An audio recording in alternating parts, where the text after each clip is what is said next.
Hello students, chemistry की जो question series चल रही है उस क्वेश्चन सीरीज में क्वेश्चन नंबर 13 जो है वो आपका एटॉमिक स्ट्रक्चर से है और टॉपिक जो मैंने रखा है वो है बोर मॉडल से। तो देखते हैं क्या है क्वेश्चन आपके पास में। According to Bohr atomic model of hydrogen atom which of the following statement is correct. अब इसमें स्टेटमेंट 1 देखते हैं क्या है। स्टेटमेंट 1 है radius of first ES of H is equal the radius of second orbit of He plus. मतलब आपके पास में रेडियस का रिलेशन यहाँ पे ध्यान रखना। तो रेडियस का रिलेशन क्या होगा, ये आपने पढ़ा हो तो R डायरेक्टली प्रोपोर्शनल है n² / Z। तो एक बार कंपेयर कर लेते हैं। H की जो इन्फॉर्मेशन दे रखी है वो क्या क्या दे रखी है, n की वैल्यू हो जाएगी 2। क्यों? क्योंकि जब भी कोई ES दे रखी है उसमें +1 करने ना, तो +1 जैसे ही करोगे आप तो क्या हो जाएगी, आपको n मिल जाएगा। और इसका Z कितना होता है 1, तो RH का जो रिलेशन आ जाएगा n² तो 4 हो जाएगा और नीचे हो जाएगा 1।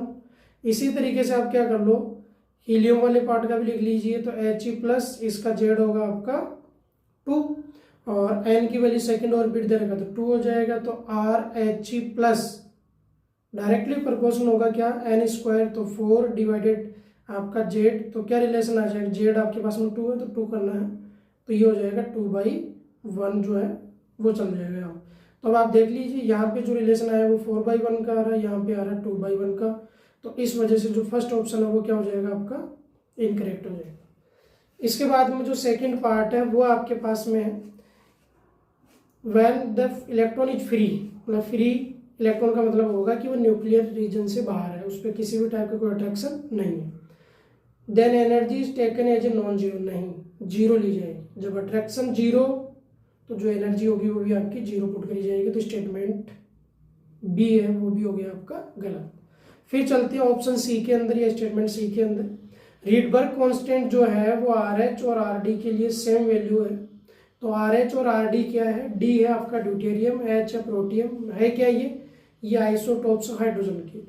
और रीडबर्ग कांस्टेंट की वैल्यू एटॉमिक मास पे भी डिपेंड करती है, इस वजह से। और दोनों का एटॉमिक मास क्या है, डिफरेंट है। तो यहाँ पर दोनों के मास अगर डिफरेंट हो तो रीडबर्ग कांस्टेंट भी डिफरेंट होगा। तो ये ऑप्शन भी आपका इनकरेक्ट है।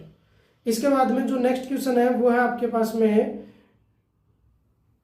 टाइम रिवोल्यूशन दे रखा है third orbit of hydrogen atom और 6 पीरियड ऑफ He प्लस और लेस देन बताया H के लिए। तो यहाँ पे अपन टाइम जो रिवोल्यूशन वाला है पार्ट है, टाइम ऑफ रिवोल्यूशन का रिलेशन वो यूज कर लेते।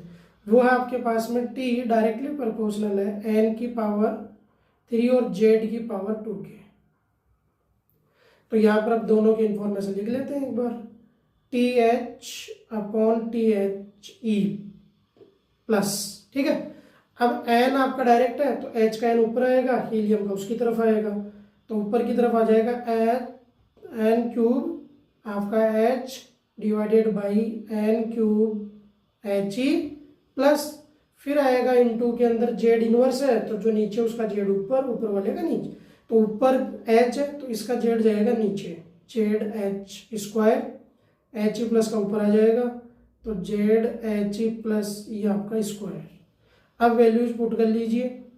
NHE हाइड्रोजन के लिए थर्ड ऑर्बिट, तो थर्ड ऑर्बिट का क्यूब तो मतलब 3 × 3 3 बार लिख लो आप। हीलियम प्लस का 6th ऑर्बिट तो 6 को आप लिख लीजिए 6 × 6 3 टाइम्स। फिर आते हैं Z, He प्लस का Z होगा 2 तो स्क्वायर करना तो 2 × 2 लिख लो। और हाइड्रोजन के लिए 1 तो 1 × 1 लिख लीजिए। अब इसको कैंसिल आउट कर लो जैसे जैसे कट रहा है। 3 2 टाइम्स 3 2, ये दोनों 2 गए इधर से। अब क्या बचा 3 2, तो ये आपके पास रिलेशन आ गया 1/2। तो अब आप खुद देख लीजिए यहाँ से जो रिलेशन बना वो कितना बन गया, इन दोनों का जो रिलेशन बना वो बन गया आपके पास में 1/2। तो छोटा कौन हुआ, छोटा हो गया आपके पास में हाइड्रोजन वाला। तो इस बार लिखा भी क्या है, लेस देन।